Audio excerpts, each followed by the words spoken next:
hindi talaga ginigisa ang mga vice presidents at president. Bakit? Kasi may sariling mga mandato yan. Sila'y halal ng taong bayan and chances are mas malaki ang mga boto ng presidente at vice president kesa sa mga senador. Si Bibi Sara, hindi siya nagpabuli. Miski nandun siya sa teritoryo ni Senator Risa Ontiveros. At linabas niya ang tunay na ugali ni Senator Ontiveros. At matapos tulungan, anong unang ginawa ni Senator Risa? Winakwakan ang ama ni Vice President Sara Duterte. So, tuwan-tuwa po ako. Kasi akala siguro ni Risa, Sen Risa, kakayanin niya yung Vice President. At nasa Senado kasi siya at nagpapa-approve ng budget. Nakalimutan na niya na by tradition, hindi talaga ginigisa ang mga Vice Presidents at President. Bakit? Kasi may sariling mga mandato yan. Sila'y halal ng taong bayan and chances are mas malaki ang mga boto ng Presidente at Vice President kesa sa mga senador. Siguro nga po, ang Risa Ontiveros, 19 million ng botante, si Sara Duterte, 32 million. Kaya by tradition, pinalalampas sila, no questions asked. Kasi ang mandato nila galing sa taong bayan at meron silang sariling katungkulan bilang Presidente at Vice Presidente. Pero ang maganda doon sa nakita natin na walang pakialam na si Inday Sara Duterte sa politika. Ang nais lang niya maglingkod. Ano bang gusto mangyari kasi ni Senator Risa? Noong una, kinuwestiyon niya lahat ng mga budget na 2 billion ni Vice President. Kung tatanggalin mo yung 2 billion, wala nang proyekto ang President, ang Vice President, wala na siyang saysay. Pero nanindigan si VP Sara nung siya tumakbo bilang Presidente, sabi niya tutulungan niya ang mga mamamayang Pilipino sa kanilang mga araw-araw na problema. Kaya nga nag-survey siya kung ano yung mga pangangailangan at lumabas nga dyan yung tulong sa pagkagutom at saka yung iba-ibang mga ayuda. At karamihan naman dyan, yun nga yung bumubuo ng 2 billion niya. Totoo, binibigay na ng DSWD yan, pero minsan nga namumulitika. Ginagamit na speaker at ng mga kongresista. Pero siya, walang politika kasi hindi pa naman siya tatakbo. No? 6 na taon ang kanyang termino. No? So, ibibigay lang yan na ibibigay yan sa mga nangangailangan. Kasama na yung mga lugar na nagkakaroon ng mga dilubyo. Now, ano pang gusto ko sa nangyari? Nanindigan si Bibi Sara. Hindi siya nagpabuli. Miski nandun siya sa teritoryo ni Senator Risa Ontiveros. At linabas niya ang tunay na ugali ni Senator Ontiveros. Na nung eleksyon, nagmamakaawa, humingi ng tulong, to the point na napilitan na si Inday Sara kasi ang kulit-kulit, balik ng balik sa kanya, nakatatlong balik. Sa pangatlong balik, kinausap na niya si now Ambassador Mylene Garcia Albano na sige na, bigyan mo na ng boto yan. Ayaw pa nga ni dating kongresista Albano Garcia yan, Garcia Albano, pero pinatulungan na rin. At matapos tulungan, anong unang ginawa ni Senator Risa? Winakwakan ang ama ni Vice President Sara Duterte. So ang mensahe niya, anong klaseng tao yan? Hihingi ng tulong, matapos matulungan, wawakwakan pa yung nagbigay ng tulong sa kanya. Hindi naman tama yon at hindi mabuting tao yan. So I'm sure, ako'y naniniwala na mabuti na lang in-expose na Inday Sara yung ganyang ugali ni Risa Ontiveros. Ngayon, anong yung pinagawayan nilang libro? Well, tama naman sabi ni Inday Sara. Kinu-question mo lang yan dahil ako may akda at makikita yan ng mga magulang na mga estudyante na mga botante. Nakalimutan niya, pati naman si Lenny, VP Lenny, namigay din ng libro. Bakit kapag si VP Lenny pwede, pero pag si VP Sara, hindi? Kaplastikan ni Senator Risa Ontiveros. At syempre, sa rin naman, guilty of EPAL. Kasi nung siya ay trustee lamang, hamak na trustee ng PhilHealth, abay isang katutak na visual materials ang binigay ng PhilHealth sa kanya.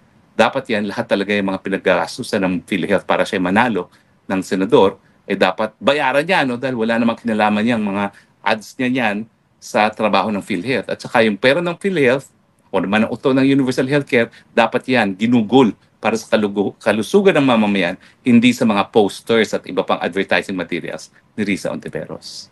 So bukod sa lahat, dahil nanindigan ang Inday Sara Duterte, ng buhayan ang madlang Pilipino na meron na tayong leader na tatayo para sa makakabuti sa ating bayan. Hindi siya magpapatinag doon sa possibility na mawawalan siya ng budget. Basta siya, ipaglalaban niya ang serbisyo na kinakailangan ng bayan. At for that, I am grateful na nandyan ang Inday Sara Duterte. Tignan natin ating mga comments ng ating mga kababayan. Lalakihan ko po ang screen kasi napakaliit, hindi ko mababasa. Cellphone na naman ang ginagamit ko. Maganda po sa cellphone, napakaganda ng image. No? Ciao po, Tony Harry Roque. Buensera, watching from Italy. Milan, Italy. Si Ann Amariela, Diyos ko, di nga ma-handle problems sa Pinas, kukuha pa ng iba. Okay, tama naman po yan. May problema na nga dito sa Pilipinas, kukuha pa ng Afghan para pakainin. Gutom na nga mga Pilipino, kukuha pa ng mga Afghans. Si Xin Yisheng, hi, I'm hearing this possibility na magamit niya na private army. Ay, naku, attorney, I'm cringing and horrified. Ang sama-sama naman niya. Kasi anong gagawin mo? Tsaka sino ba yung mga empleyado ng Amerikanong yan? Ito yung mga private security nila, mga CIA, di ba? Baka gamitin yung Praetorian Army yan. Lagot. Alex Dumalanta, hindi na po si Biden ang lalaban ng president, si Harris na po. Kaya nga po, ang importante po, pag natalo si Harris at manalo si Trump, hindi magpapapasok yan ng immigrants. Kasi yan ang pulisiya ng mga Republican. Sinasakay nila sa bus pag lumalanding sa Florida, dinadala sa mga Democratic states gaya ng New York kasi yung mga Democrats ang tumatanggap ng migrants. Phil, Canadian Family Vlog. Magbabakasyon po na naman kami next year at mukhang ang gulo na ng Pilipinas. Well, sana naman po yung gulo will come rebirth and of course, revitalizing our democratic institutions para maging mas malakas ang demokrasya ng Pilipinas. Si Rody Uy, do you think there's an actual chance na ma-impeach si VP Sara? Well, sa tingin ko po, hindi mangyari yan sa Senado. Ibig sabihin, po pwedeng ma-impeach ng House kasi yung tawag naman ng proseso kapag bumoto ang 2/3 votes ng House para ma-impeach ay impeachment. Pero magkakaroon po ng trial at sa tingin ko naman, hindi mananaig ang mga gusto ma-impeach si Inday Sara Duterte. Okay? Ruel Diaz Garcia, hello, Paz. If the wicked are ruling the nation, sin will be everywhere. But those who live right will win in the end. Proverbs 20:16. Maraming salamat, Pastor Ruel. And please keep on sending the biblical verses sa ating mga vlogs. Okay? Tapos, sino pa? Nat Apetitot. Tumakbo ka uli, attorney, para Senate. We believe madami kayo magagawa para maituwid ang mga maling umiiral sa bansa. Well, ang aking karanasan po, hindi sapat. Hindi ka ba nanalo kung wala kang kalahating bilyon? Totoo po yan. At ang balita ko, tag-1 bilyon ang bibigay ng administrasyon ngayon sa mga kandidato sa Senado at meron pa silang common fund para sa common campaign materials gaya ng mga videos. Si Lawrence, Gordon, Arts and Music. Mahirap na magpapasok ng mga ganyang lahi sa Pinas. Yan ang malaking problema ng mga Germans dito sa Germany ngayon. Ay tama po yan. Kasi ngayon po talaga nagkakaproblema sila sa Europe dahil pinapasok nga mo mga Afghanistan refugees. No? Talagang social problem at saka security problem. Florencio Fernando, yang si antivirus, wala namang ginagawang matino, pero puro media stunt lang at epal. Well, I cannot disagree with that. I'm not a fan of Lisa Antiveros. Vincent Azuela, keep fighting. VP, they cannot put a good public servant down.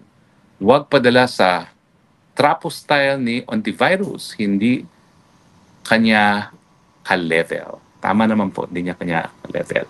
Okay?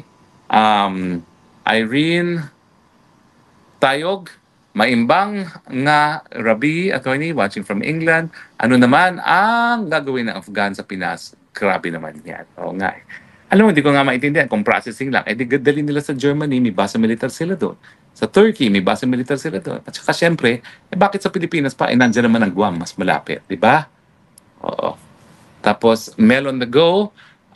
Paano po yan, Spokes? Hindi pinapaalam sa taong bayan bawat mga issue na gaya ng ganito. Nalalaman na lang natin, pirmado na nila sa executive na. May magagawa pa ba tayo? Well, siyempre po, pag nagigay ang taong bayan, hindi naman po pwede baluin ng taong bayan, di ba? Pag binaliwala yan, lagot sila pag maghusga ang taong bayan. Okay?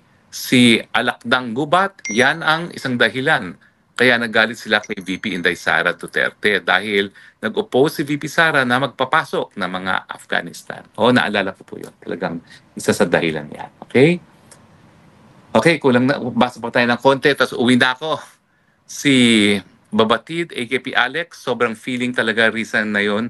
Nakalimutan niya na Vice President kaharap niya. At saka nakalimutan niya na humingi siya ng tulong at binigyan siya ng tulong. Ano ba naman yung maging grateful naman, no? Bakit naman kinakailangan maging ingrato? Si Shi Yishang. Attorney, dami naman redundant na agencies sa government. Bakit OVP lang ang single out ni Risa? Alam niyo naman, politika. Tinatanong pa ba o yun? Talagang politika. Okay? Si Ma'am Z, kahit sa lugar namin, pag hindi ka kilala o kaalyado, hindi ka bigyan ng kapitan o DSWD. Kaya nga po kinakailangan, meron pa rin Office of the VP. Kasi nga alam natin, talagang ginagamit na sa politika yung ayuda. Well,